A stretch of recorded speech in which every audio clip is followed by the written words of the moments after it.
Selamat pagi teman-teman. Shalom. Assalamualaikum. Namo Buddhaya. Om Swastiastu. Om Anubhadra Karatevo Yatum Viswata. Semoga pikiran yang baik datang dari segala penjuru. Pada video ini saya akan mempresentasikan hasil PowerPoint dari tugas materi dari tugas sejarah perkembangan arsitektur. Mata kuliah ini membahas sejarah-sejarah arsitektur dunia, mulai dari periode pertama sampai periode saat ini. Dan saya membahas tentang sejarah arsitektur barok dan rokoko. Kita mulai pada slide pertama. Latar belakangnya tidak diketahui secara pasti dari mana asal kata barok. Namun diperkirakan berasal dari bahasa Spanyol. Barok yang berarti permata dengan bentuk tak beraturan. Arsitektur barok mulai berkembang pada abad ke-16 dan umumnya timbul karena perkembangan yang terjadi pada gereja Katolik.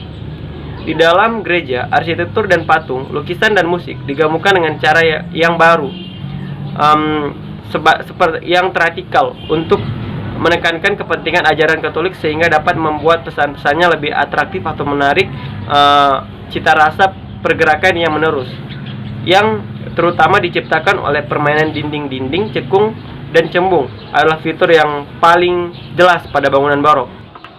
Pengaruh politik. Selain itu, politik juga mempengaruhi seni barok, seperti pada masa Louis ke-14 dan Philip ke-4. Karya-karya seni yang tercipta pada zaman barok juga memiliki ciri-ciri khusus seperti kontras cahaya, gelap terang, yang dominan, menghasilkan kesan dramatis dan spiritualitis intens pada lukisan. Barok lebih mementingkan aspek cahaya dan bayang. Corak seni barok mengandung tekanan yang kuat, kekuatan emosi, dan sesuatu yang elegan. Seni barok ini memiliki sifat lebih dinamis seperti denah bagian sudut diakhiri lengkung atau melingkar. Pilar-pilarnya dibentuk berpilin atau memutar. Ornamen-ornamennya yang membentuk 3 dimensi dan banyak terdapat hiasan pahatan untuk menunjang eksterior dan interior. Beberapa kota yang menganut arsitektur barok memiliki fungsi sebagai tempat ibadah. Contohnya bangunan San Benedetto Catania sebagai pusat pemerintahan, tempat ziarah, dan tempat pusat interaksi kegiatan masyarakat baik formal maupun informal. Dinding-dinding bergelombang merupakan fitur yang menakjubkan dari gereja-gereja barok. Order raksasa biasanya setinggi 2 lantai, dan dinding raksasa mendominasi eksterior. Tebing layarnya bisa berbentuk lengkung, kurva, ataupun lengkung yang mengarah ke atas bertemu pada puncaknya. Jendela-jendela besar berbentuk persegi panjang, dan jendela yang lebih kecil yang mempunyai lebih banyak ornamen berbentuk lingkaran, setengah lingkaran, atau oval, bulat telur. Bentuk oval juga diterapkan pada bingkai pahatan dinding, frame wall carving.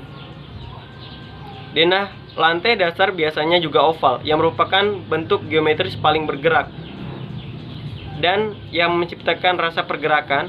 Bentuk oval digunakan di seluruh bangunan. Saat memasuki gereja, kesan teater menjadi lebih kuat. Para perancang gereja barok menginginkan orang yang datang untuk beribadah untuk merasakan bahwa mereka juga ikut dalam acara, agar mereka dapat mendengar dan melihat si pendeta dengan baik. Karena itu kebanyakan gereja barok tidak mempunyai kolom-kolom yang membagi geng samping dan lorong tengah, namun digantikan dengan kapal-kapal di bagian samping sepanjang dinding. Paduan usaha dari para arsitek, pelukis, dan pemahat membuahkan hasil yang menawan. Langit-langit didekorasi dengan lukisan. Dekorasi di dinding menggunakan stucco, di mana bahan ini adalah bahan yang fleksibel sehingga membantu menciptakan garis-garis lengkung sebagai karakteristik barok. Contoh bangunan periode barok, masa perkembangan.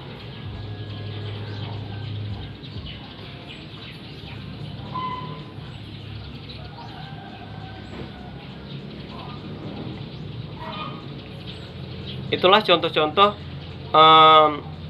bangunan periode barok atau masa perkembangannya. Corak seni barok atau warna mengandung tekanan yang kuat, kekuatan emosi, atau sesuatu yang elegan.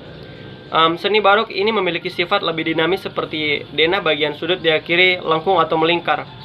Pilar-pilarnya dibentuk berpilin atau memutar. Ornamen-ornamennya yang berbentuk 3 dimensi dan banyak terdapat hiasan pahatan untuk menunjang eksterior dan interior. Struktur, kita masuk pada strukturnya. struktur kolom barok. Pilar-pilarnya atau kolom berbentuk memutar dan tidak mempunyai kolom-kolom yang membagi gang samping dan lorong tengah, namun digantikan dengan kapel-kapel di bagian samping sepanjang dinding. Kolom juga kaya dengan dekorasi ukuran-ukuran dan terlihat lebih dinamis dengan sudut-sudut bangunan yang melengkung. Saya mengambil contoh bangunan barok, yaitu bangunan San Carlo alle Quattro. Bangunan ini sejarahnya yaitu munculnya arsitektur barok mendorong Bromini untuk menghidupkan latar belakang patungnya dengan menciptakan kombinasi tak terduga dari kurva dan bentuk persegi panjang dalam karyanya. Banyak arsitek barok selama abad ke-17 memfokuskan dasar desain mereka agar sejalan dengan proporsi tubuh manusia.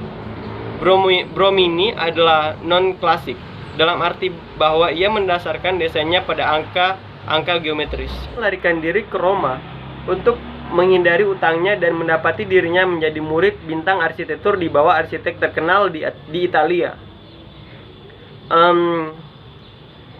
Bersama-sama, Maderno dan Bromini bekerja berdampingan di sejumlah raksasa arsitektur. Hingga Maderno meninggal dan Bromini mendapati dirinya bekerja sebagai arsitek barok Solo. Pada dinasti San Carlo IV, ada 3 bagian utama dapat diidentifikasikan secara vertikal sebagai urutan bawah di permukaan tanah, zona transisi dari pendorong, dan kubah yang disodorkan oval dengan lentera ovalnya. Jadi sekian penjelasan arsitektur barok. Sekarang kita lanjut ke penjelasan arsitektur rokoko.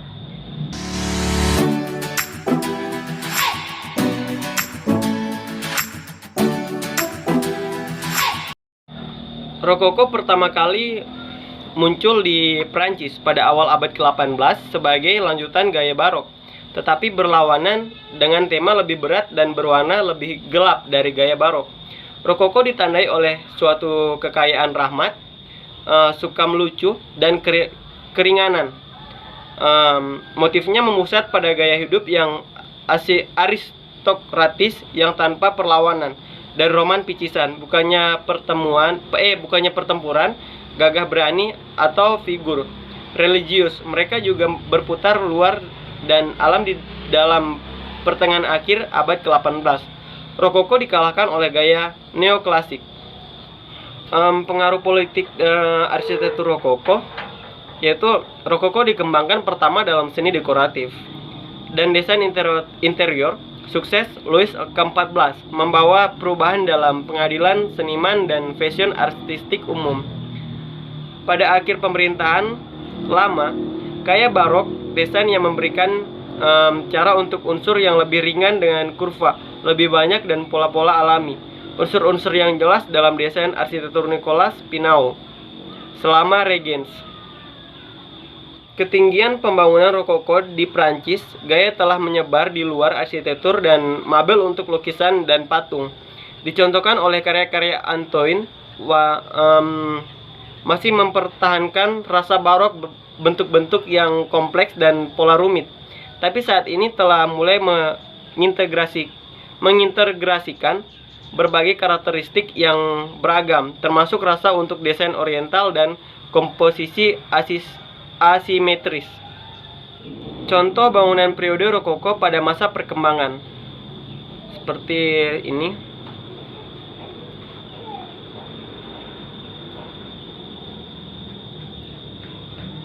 Itulah contoh-contoh bangunan periode rokoko pada masa perkembangannya.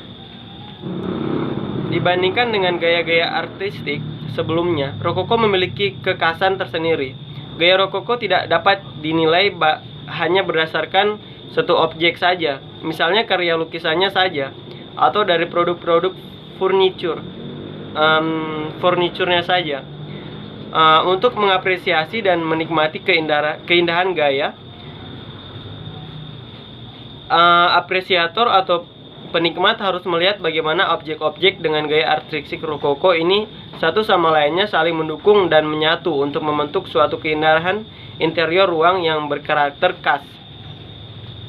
Untuk struktur arsitektur rokoko, warna-warna terang dan kuat digantikan oleh warna-warna pastel. Permainan cahaya difus melingkupi interior bangunan. Permukaan yang kasar digantikan oleh yang lebih halus dengan penekanan hanya pada titik tertentu. Struktur dari bangunan diringkan untuk memberi kesempatan interior lebih berbicara, memainkan imajinasi pengguna bangunan melalui detail-detail yang halus namun rumit. Masuknya unsur-unsur detail dari dunia timur, khususnya Cina dan Arab. Ciri lengkung, kurva, asimetri, patung dekoratif, serta lukisan yang menyatu dengan struktur. Sekian dari video presentasi saya. Maaf jika ada kekurangan kata dan jika ada kata-kata yang salah.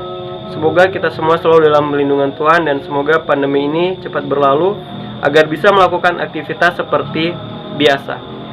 Terima kasih. Sampai jumpa.